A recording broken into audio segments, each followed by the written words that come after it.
আজি তেওঁ ভাবিছে যে মই অৰুণোদয় দি মই গোটেই মহিলাখিনি মোৰ গ্ৰুপৰ এই যিমান চব মানে মহিলাই অৰুণোদয় পাইছে ন কোনো ভোট নিদিয়ে চাওক তাতেতো লাখো লাখ মহিলা আছে জুবিন অনুৰাগী মানুহটো বহুত আছে না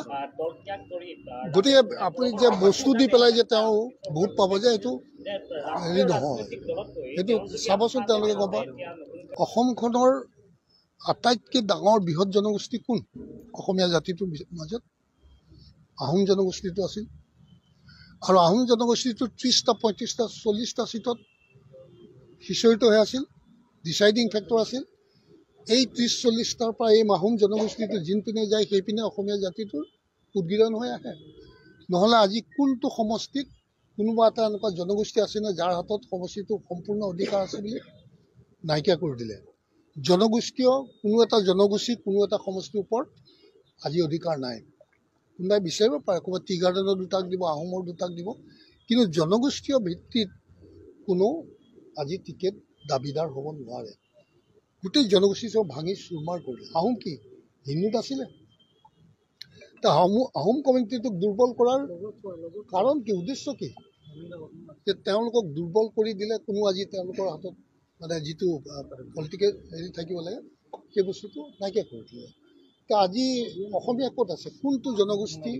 আজি প্ৰভাৱশালী জনগোষ্ঠী আছে অসমত তাতে কোনে কৰিছে অশোক সিংহল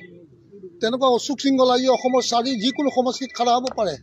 কিন্তু কোনো জনগোষ্ঠীৰ ওপৰত কাৰো ওপৰত অধিকাৰ নাই আৰু বহুত জনগোষ্ঠীক দেখিছোঁ বেংগলী সমাজক বেংগলী হিচাপে দি দিছে কিয় লামনি সমষ্টিটোৰ লগততো অসমীয়া এটা জনগোষ্ঠী আছিলে য'ত 30-40 হাজাৰ ভোট আছিল সেইখিনি 30-40 হাজাৰ ভোট টুকুৰা টুকুৰি কৰি 3 জেগাত বগাই দি পেলাই আৰু এটা সম্পূৰ্ণ বেংগলী ব্লক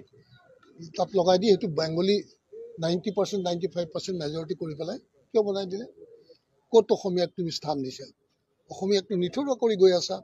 এনেকুৱা বহুত হেৰি আছে উদাহৰণ আছে মই এতিয়া নকওঁ পাছত কম দিলীপ শইকীয়া অহাৰ পিছত আপুনি কিছু নৰম হোৱা নিচিনা আমি সেই সময়ত নৰম নহয় মই চাইছিলোঁ সি কিবা এটা কৈছিলে গৈছে তাৰপিছত ওচৰ চাপি চালোঁ তাৰ লগত কথা বতৰা পাতিও চালোঁ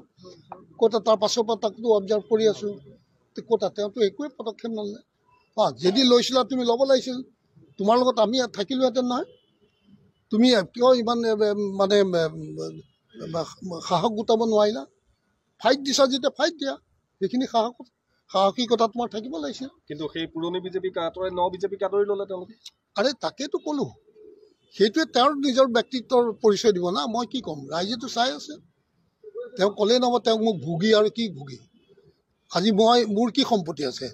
মইতো নাজানো মোৰতো তেনেকুৱা মাটি কেলেংকাৰী নাই না আজি তেওঁৰ যিটো মই নাজানো তেওঁৰ ঘৰটো শুনিছোঁৱে কাৰোবাৰ মুখত কিমান ডাঙৰ ঘৰ মই নাজানো বহুত বিশাল ডাঙৰ ঘৰ বনাইছে বোলে কথা চবটো তেনেকৈ হয় না মইতো ভোগ কৰিবলৈ ক'লেতো মই এওঁক যদি যিজন আজি নেতৃত্বত আছে তেওঁক যদি তেল চেল মাৰি গৈ পেলাই একদম হয় সজু কৰি দিলোহেঁতেন মইতো বিশাল সম্পত্তিৰ মালিক হ'ব পাৰিলোহেঁতেন নহয় জানো আজি যিমানসকল আছে তেওঁলোকে সেই উদ্দেশ্যে তেওঁৰ শৰণাপন্ন হৈছে হয়নে নহয় কিহৰ কাৰণে তেওঁলোকে শুৱে বায়ে ধন পায় বা ধন কামাব পাৰে কিন্তু ৰাজেন গোহাঁয়ে সেইটো নকৰিলে আৰু মই সেইটো কৰিবও নোৱাৰোঁ সেইটো মই কৰিব পাৰিলে মই আজি ক্ষমতাশালী হ'লোহেঁতেন হয়তো আৰু ধন টকা পইচাৰো বহুত ধনী হ'লোহেঁতেন ৰাজেন গোহাঁইৰ পৰৱৰ্তী পদক্ষেপ কি হ'ব চাওক মই এতিয়ালৈকে একো ভবা নাই নিশ্চয় কিবা এটা মই চিন্তা কৰিম আৰু মই চাওক মানে ডেফিনেটলি মই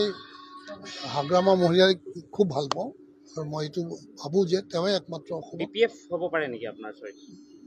নহ'ব বুলিও নকওঁ মই না আৰু অন্যান্য আছে কিন্তু অসম গণ পৰিষদক তেওঁলোকে নিজৰ স্বকীয়তা ৰাখিব নোৱাৰিলে গতিকে সেই ভুল তেওঁলোকে যি কৰিলে যাৰ কাৰণে আজি চবেই ভুগিব লগা হৈছে চাই লওঁ অকণমান বিচাৰ বিবেচনা বেয়া ল'ৰা নহয় ভাল ল'ৰা তেওঁ যদি আজি যিটো ব্যক্তিত্ব তেওঁ দেখুৱাইছে সেইটো যদি তেওঁ কণ্টিনিউ কেৰি ফৰৱাৰ্ড কৰিব পাৰে তেতিয়াহ'লে ডেফিনেটলি তেওঁ এজন ভাল লিডাৰ কিন্তু মই এতিয়ালৈকে একো সিদ্ধান্ত লোৱা নাই দলীয় কাৰ্যকৰ্তাৰ লগত আলোচনা কৰি কৰিম। গোহাঁই নিজৰ নতুন দল হ'ব নেকি কেনেবাকৈ? নাই নাই তেনেকুৱা মই ভবা নাই। হ'ব, কিন্তু কথাটো হ'ল মুখ্যমন্ত্ৰীগৰাকীয়েও কয় যে দলৰ কথা কয়, সাংগঠনিক ভেটি সবল কৰাৰ কথা কয়, কিন্তু ক'ৰবাত সেই মুখ্যমন্ত্ৰীগৰাকীও আপোনালোকৰ পুৰণা নেতাসকলক সন্তুষ্ট কৰাত ক'ৰবাত বিফল হ'ল নেকি? তেওঁৰ বিফলতা ক'ত নাই? চব পিনেতো তেওঁ বিফল হৈছে। আজি তেওঁ ভাবিছে যে মই অৰুণোদয় দি মই গোটেই মহিলাখিনি মোৰ বিফল। এই যিমান চব মানে মহিলাই অৰুণোদয় পাইছে ন, কোনো ভোট নিদিয়ে চাওক। তাতেতো লাখো লাখ মহিলা আছে, জুবিন অনুৰাগী মানুহটো বহুত আছে না। গতিকে আপুনি যে বস্তু দি পেলাই যে তেওঁ ভোট পাব যে এইটো হেৰি নহয়, সেইটো চাবচোন তেওঁলোকে গম পাব। হ'ব দিয়ক।